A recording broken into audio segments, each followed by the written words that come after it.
Good morning student. আজকে আমাদের আলোচনার বিষয় হচ্ছে আলোক শ্বসন বা ফটো রেসপিরেশন। দেখো, তোমরা ছোট থেকে জেনে আসছো যে সবুজ উদ্ভিদ সূর্যালোকের উপস্থিতিতে মাটি থেকে কৈশিক জল শোষণ করে এবং বায়ুমণ্ডলের কার্বন ডাই অক্সাইডকে ব্যবহার করে ক্লোরোফিল কণার সাহায্যে সালোক সংশ্লেষের মাধ্যমে খাদ্য প্রস্তুত করে থাকে। এবং তোমরা এও জানো যে সালোক সংশ্লেষ প্রক্রিয়ায় গৃহীত কার্বন ডাই অক্সাইডের সমপরিমাণ অক্সিজেন বায়ুমণ্ডলে ফেরত যায়। অর্থাৎ সালোক সংশ্লেষ প্রক্রিয়ায় কার্বন ডাই অক্সাইড গৃহীত হয় এবং অক্সিজেন উৎপাদিত হয়ে থাকে। কিন্তু আজকে আমরা যে বিষয়টা নিয়ে আলোচনা করব সেটা সম্পূর্ণ একটি বিপরীত ঘটনা। এক্ষেত্রে আমরা দেখব যে সবুজ উদ্ভিদ তার খাদ্য তৈরির জন্য বায়ুমণ্ডল থেকে কার্বন ডাই অক্সাইড নয়, বরং অক্সিজেন গ্যাস শোষণ করছে এবং খাদ্য উৎপাদন করছে, পাশাপাশি উপজাত বস্তু হিসেবে কার্বন ডাই অক্সাইডকে নেচারে ফিরিয়ে দিচ্ছে। আমরা জানি যে জৈবনিক পদ্ধতিতে অক্সিজেন গৃহীত হয়, কার্বন ডাই অক্সাইড পরিবেশে ফিরে যায়, তাকে শ্বসন বলে। আর সালোক সংশ্লেষে আমরা জানি কার্বন ডাই অক্সাইড গৃহীত হয় এবং অক্সিজেন ফেরত যায়। তাহলে এক্ষেত্রে দেখো, এটা এমন একটা পদ্ধতি, আলোক শ্বসন বা ফটো রেসপিরেশন এমন একটি জৈবনিক ঘটনা যেক্ষেত্রে অক্সিজেন গৃহীত হয় এবং কার্বন ডাই অক্সাইড পরিত্যক্ত হয়, পাশাপাশি সালোক সংশ্লেষের মতো এক্ষেত্রেও খাদ্য উৎপাদন হয়। তাই বিজ্ঞানীরা মনে করেন যে এই ঘটনার বেশ কিছুটা অংশ সবাত শ্বসনের মতো, আবার বেশ কিছুটা অংশ সালোক সংশ্লেষের মতো। যেহেতু এই জৈবনিক পদ্ধতিতে খাদ্য উৎপাদন হয়ে থাকে, তাই একে আমরা সালোক সংশ্লেষের সাথে তুলনা করতে পারি। আবার এই পদ্ধতিতে যেহেতু অক্সিজেন গৃহীত হয়ে কার্বন ডাই অক্সাইড পরিত্যক্ত হয়, তাই একে আমরা রেসপিরেশন হিসেবেও ধরতে পারি। সেই জন্য বিজ্ঞানীরা এর নাম দিয়েছেন, এই জৈবনিক পদ্ধতির নাম দিয়েছেন ফটো। সালোক সংশ্লেষ থেকে ফটোসিনথেসিসের ফটো নেওয়া হয়েছে, আর রেসপিরেশন নেওয়া হয়েছে। বাংলায় সালোক শ্বসন, সালোক সংশ্লেষের সালোক বা আলোক কথাটা নেওয়া হয়েছে, আর শ্বসন তার সাথে জুড়ে দেওয়া হয়েছে। আর কেন এই আলোক শ্বসন বা ফটো রেসপিরেশনকে সিটু চক্র বলা হয়, তারও কারণ রয়েছে। আমরা আগেই বলেছি যে যদি কোনো জৈবনিক বিপাকীয় পদ্ধতিতে একাধিক জৈব রাসায়নিক বিক্রিয়া ঘটে, তাহলে সেক্ষেত্রে প্রথম উৎপন্ন স্থায়ী যৌগ যেটা, তার এক অণুর মধ্যে যতগুলো কার্বন থাকে সেই অনুযায়ী সেই জৈবনিক পদ্ধতিটির নামকরণ হয়ে থাকে। তো এই আলোক শ্বসন বা ফটো রেসপিরেশনের যখন আমরা মেকানিজমে যাব, দেখব সেখানে যে প্রথম উৎপাদিত স্থায়ী যৌগটি উৎপন্ন হচ্ছে তার নাম ফসফোগ্লাইকোলেট বা ফসফোগ্লাইকোলিক অ্যাসিড। এই ফসফোগ্লাইকোলেট বা ফসফোগ্লাইকোলিক অ্যাসিডের একটি অণুর মধ্যে দুটি কার্বন থাকে। অর্থাৎ আলোক শ্বসন বা ফটো রেসপিরেশন পদ্ধতিতে প্রথম উৎপন্ন স্থায়ী যৌগ হচ্ছে 2 কার্বন বিশিষ্ট ফসফোগ্লাইকোলিক অ্যাসিড বা ফসফোগ্লাইকোলেট। এই কারণে আলোক শ্বসন বা ফটো রেসপিরেশনকে আমরা সিটু সাইকেলও বলে থাকি। তো এখন সালোক সংশ্লেষের একটি বিপরীত ধরনের ঘটনা হচ্ছে এই আলোক শ্বসন, যা এক ধরনের বিশেষ শ্বসন পদ্ধতি বলতে পারি। এই পদ্ধতিটি অর্থাৎ সালোক শ্বসন বা ফটো রেসপিরেশন নামক জৈবনিক পদ্ধতিটি যে সমস্ত উদ্ভিদের ক্ষেত্রে পরিলক্ষিত হয় তাদের আমরা সিটু চক্র, তাদের সিটু উদ্ভিদ বলে থাকি। অর্থাৎ আলোক শ্বসন বা ফটো রেসপিরেশনের মাধ্যমে যে সমস্ত উদ্ভিদ তাদের খাদ্য উৎপাদন করে থাকে তাদেরকে আমরা সিটু উদ্ভিদ বলে থাকি। দেখো, এখানে বেশ কয়েকটা সিটু উদ্ভিদের নাম আমরা দেখতে পাচ্ছি। সেখানে ধান রয়েছে, মটর রয়েছে, পিটুনিয়া রয়েছে, মুগ রয়েছে, তামাক, সূর্যমুখী, লঙ্কা, তুলো এই সমস্ত রয়েছে। মনে রাখবে যে সমস্ত উদ্ভিদগুলো খুব ক্ল্যাম্প ফরমেশনে গ্রো করে, অর্থাৎ যে সমস্ত উদ্ভিদগুলো একা একা না, ঝাঁক ঝাঁক আকারে হয়, যেমন ধরো ধান, গম, ভুট্টা, ঘাস, তামাক, সূর্যমুখী, তুলো, এই সমস্ত উদ্ভিদরাই মূলত হচ্ছে সিটু উদ্ভিদ। অর্থাৎ সিটু উদ্ভিদ হচ্ছে তারাই যারা কোনো একটা জায়গায় একটা পপুলেশন হিসেবে গ্রো করে থাকে। এখন এই সিটু উদ্ভিদরাই কেবলমাত্র এই আলোক শ্বসন বা ফটো রেসপিরেশন ঘটাতে সক্ষম। এইবার আমরা এখানে একটু দেখে নিই যে এই আলোক শ্বসন বা ফটো রেসপিরেশন আমরা যদি দেখি, এটা প্রথম আবিষ্কার করেছিলেন বিজ্ঞানী ক্রোটভ এবং তার অ্যাসোসিয়েটসরা 1963-তে C14 আইসোটোপের মাধ্যমে। তো এই পদ্ধতি আবিষ্কৃত হওয়ার পর পারক্সিজোম বা পেরক্সিজোম নামক একটি কোষীয় অঙ্গাণু আবিষ্কৃত হয় এবং দেখা যায় যে সালোক সংশ্লেষ যেমন শুধুমাত্র ক্লোরোপ্লাস্টিডের মধ্যে সম্পন্ন হয়ে থাকে, কিন্তু আলোক শ্বসন শুধু ক্লোরোপ্লাস্টে নয়, আলোক শ্বসন বা ফটো রেসপিরেশন বা সিটু সাইকেল ঘটার জন্য তিনটি কোষ অঙ্গাণুর প্রয়োজন: ক্লোরোপ্লাস্ট, পারক্সিজোম এবং মাইটোকন্ড্রিয়া। অর্থাৎ আমরা যদি দেখি যে আলোক শ্বসন বা সিটু সাইকেলের বেশ কিছুটা ঘটনা ক্লোরোপ্লাস্টে ঘটে, কিছুটা ঘটনা পারক্সিজোমে ঘটে এবং বেশ কিছুটা ঘটনা মাইটোকন্ড্রিয়ায় সম্পন্ন হয়। এবং তোমরা জেনে রাখো যে আলোক শোষণ আবিষ্কার হওয়ার পরেই পারক্সিজোম নামক কোষ অঙ্গাণুটি আবিষ্কৃত হয়েছে। যেহেতু পারক্সিজোম একটি বিশেষ অঙ্গাণু যা আলোক শোষণ বা ফটোরেসপিরেশন প্রক্রিয়ায় সাহায্য করছে, সেই জন্য অনেক বিজ্ঞানী আলোক শোষণ বা ফটোরেসপিরেশনকে পারক্সিজোমাল কমপ্লেক্সও বলে থাকেন, অর্থাৎ পারক্সিজোমাল সংশ্লেষ ও বলা হয়ে থাকে। আলোক শোষণ বা ফটো রেসপিরেশনের অপর নাম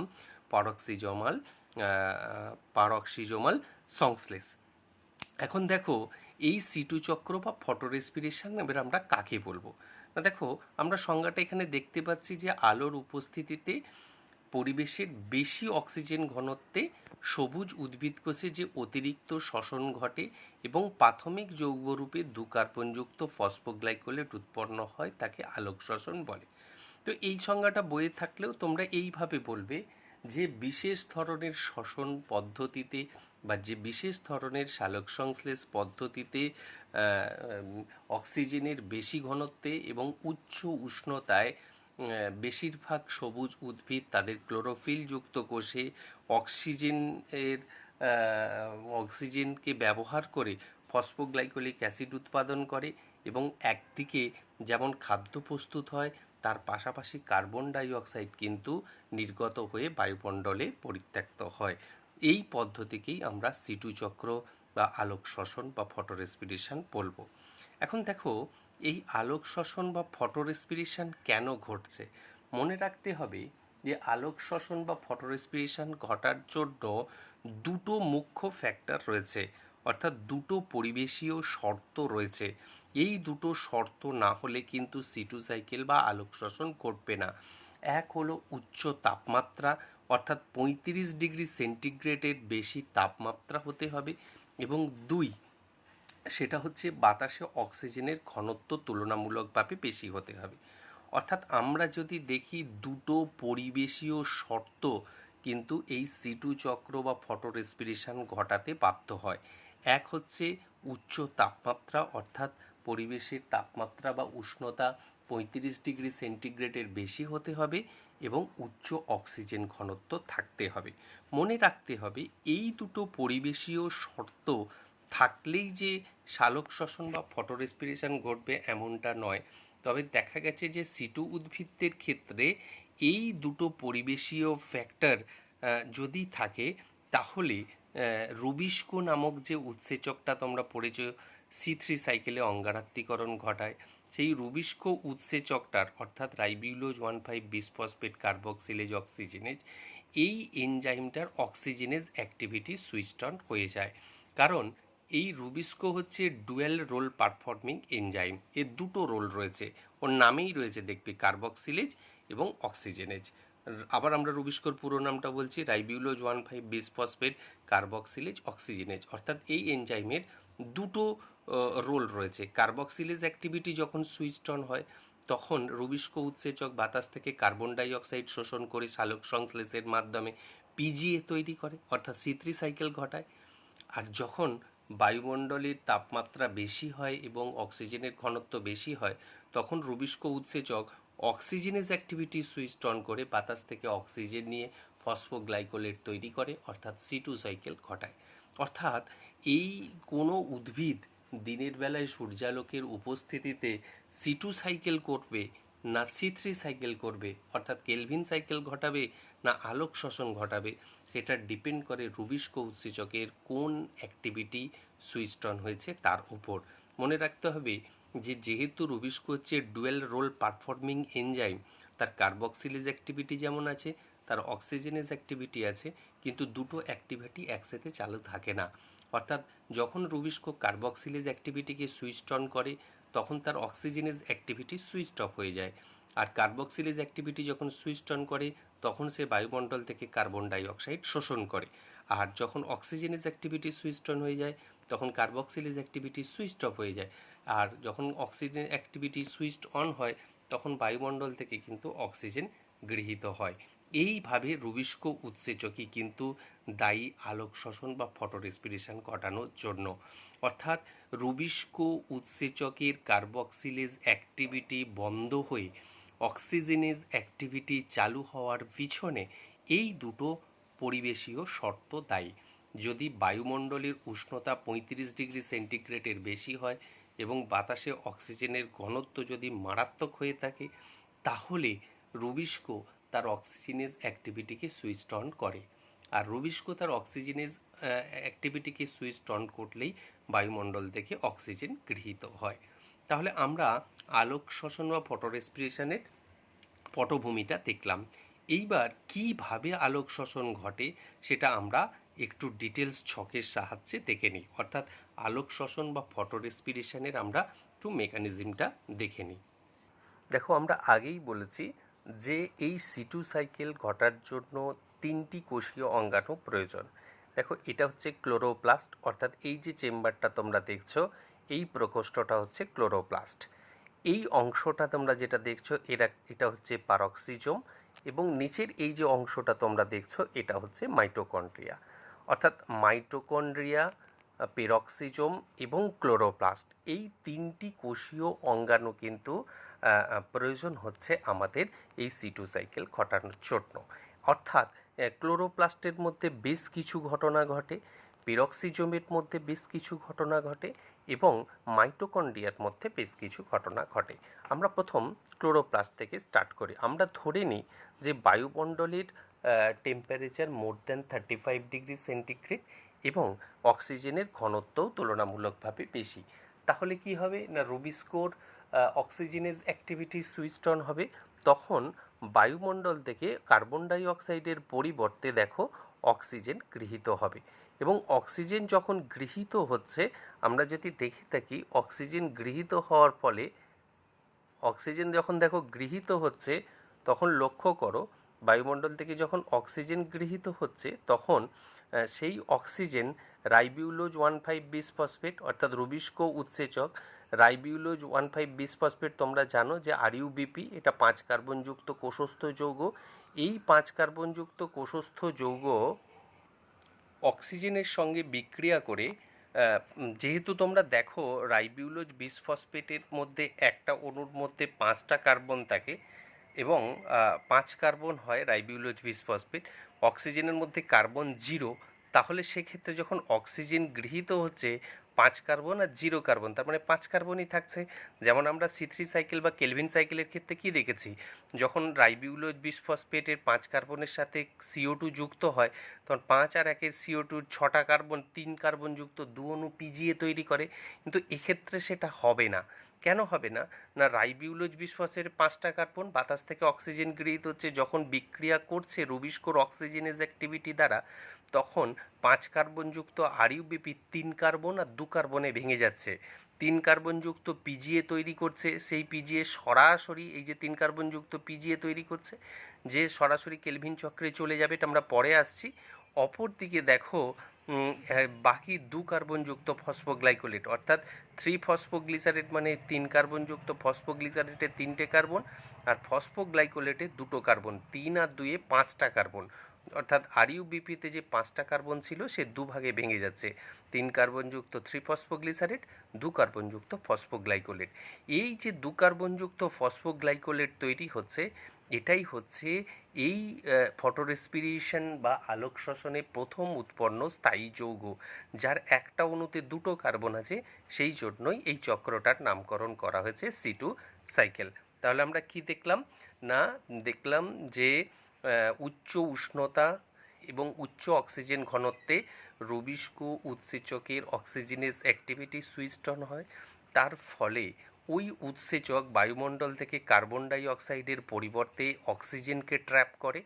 অক্সিজেন কোষস্থ যৌগ আরইউবিপির সাথে যখন যুক্ত হয় তখন 5 কার্বনই থেকে যায়, 5 কার্বনকে 3 কার্বনযুক্ত 3 ফসফোগ্লিসারেট এবং 2 কার্বনযুক্ত ফসফোগ্লাইকোলেটে পরিণত করে।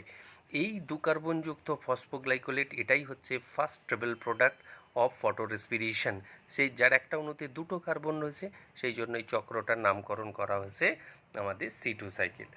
এইপর এই ফসফোগ্লাইকোলেট কি হয় না, স্রেফ 1 অণু জল নিয়ে ফসফরিক অ্যাসিড হিসেবে এই পিআইটা ছেড়ে দেয়, অর্থাৎ ইনঅর্গানিক ফসফেটটাকে বাদ দিয়ে দেয়, ফসফরিক অ্যাসিড হিসেবে ফসফেটটাকে বাদ দেয়।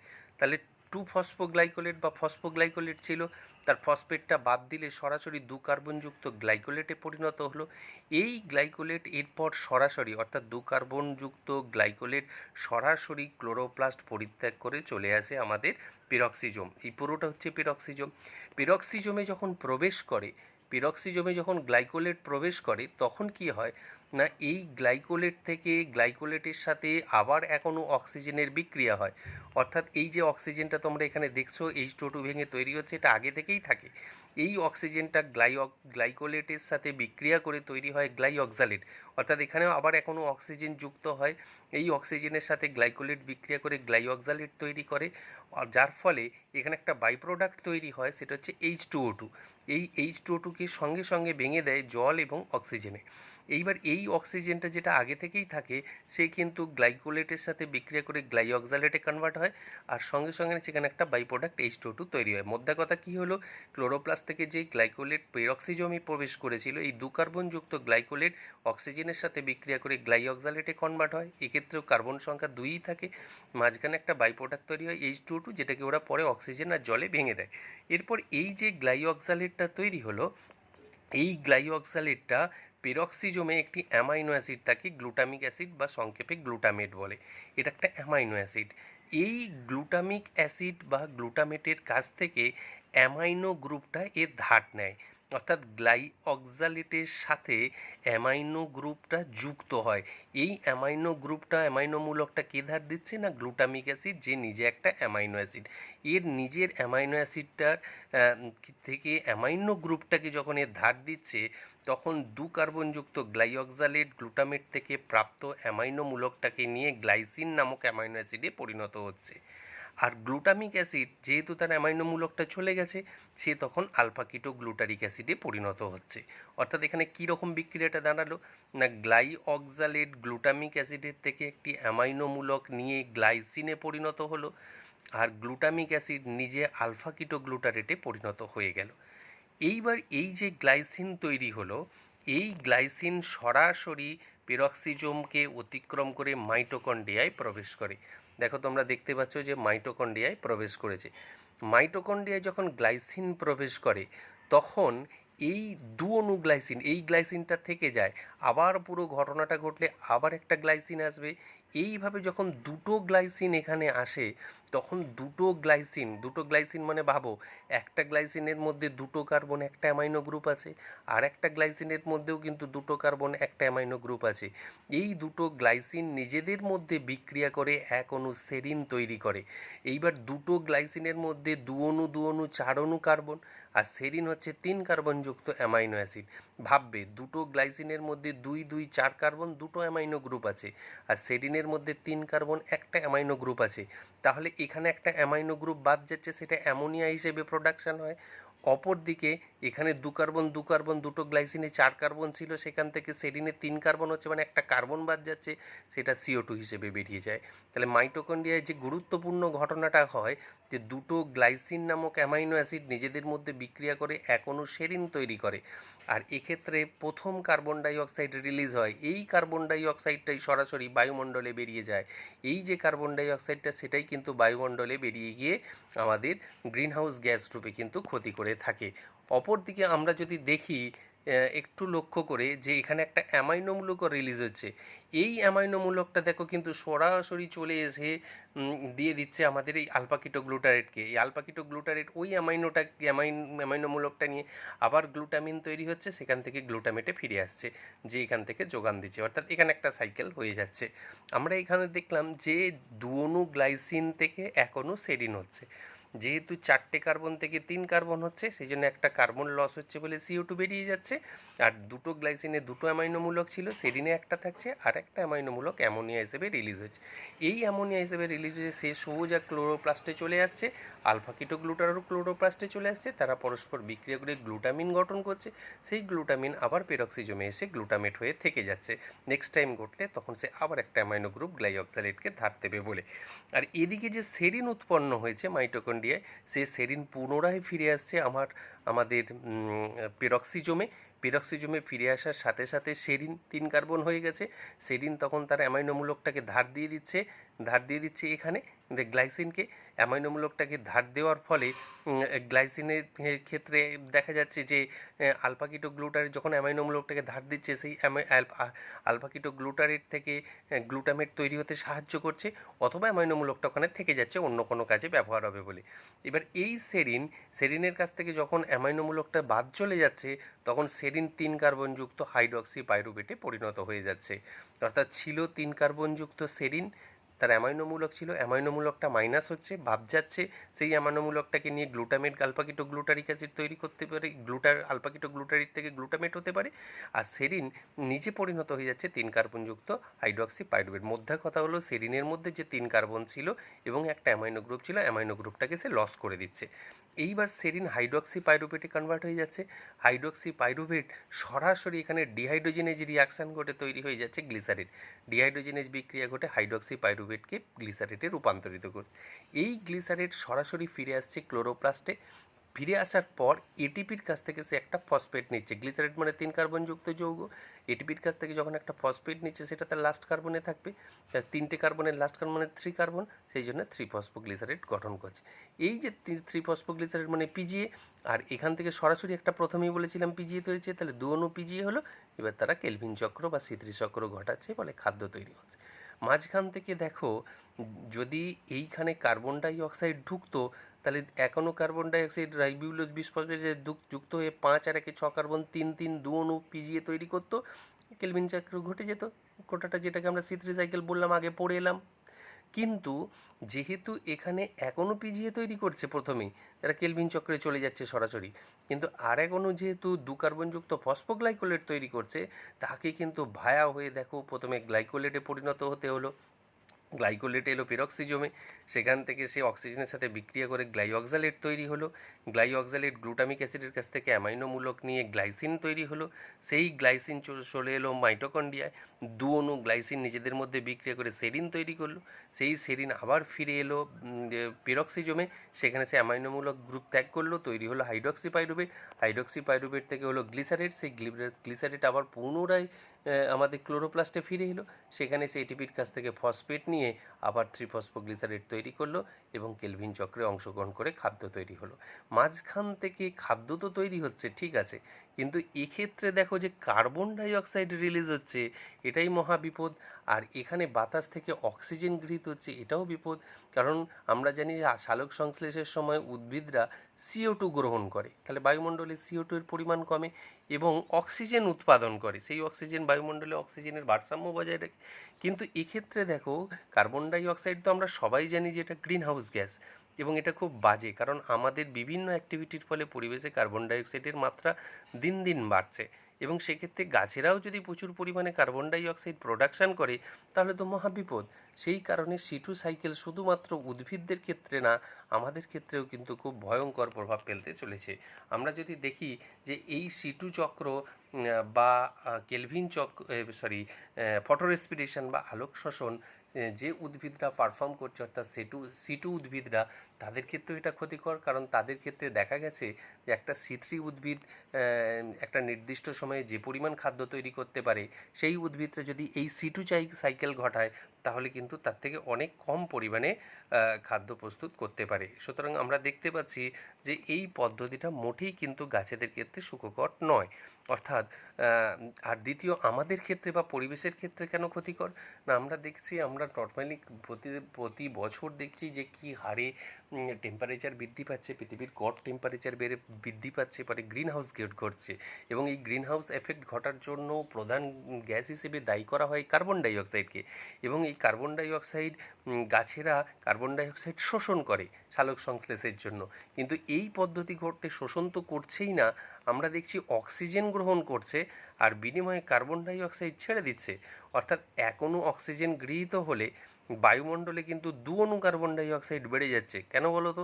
না দেখো, কার্বন ডাই অক্সাইড যদি নিত এক অণু, তাহলে বায়ুমণ্ডলে এক অণু কার্বন ডাই অক্সাইড কমতো, সেটা তো নিচ্ছে না, মানে ওটা থেকেই যাচ্ছে।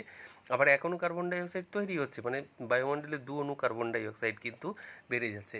এইভাবে বায়ুমণ্ডলে অক্সিজেন এবং কার্বন ডাই অক্সাইডে কিন্তু ভারসাম্য বিঘ্নিত হচ্ছে। তাই C2 সাইকেল বা ফটো রেসপিরেশন সত্যই কিন্তু প্রাণীকুল, মানুষ বা মনুষ্য সভ্যতা এবং পরিবেশের ক্ষেত্রে সত্যিই ক্ষতিকর। তাহলে আমরা আজকে আলোক শ্বসন বা C2 সাইকেলের বা ফটো রেসপিরেশনের মেকানিজম আলোচনা করলাম। আজ এই পর্যন্তই।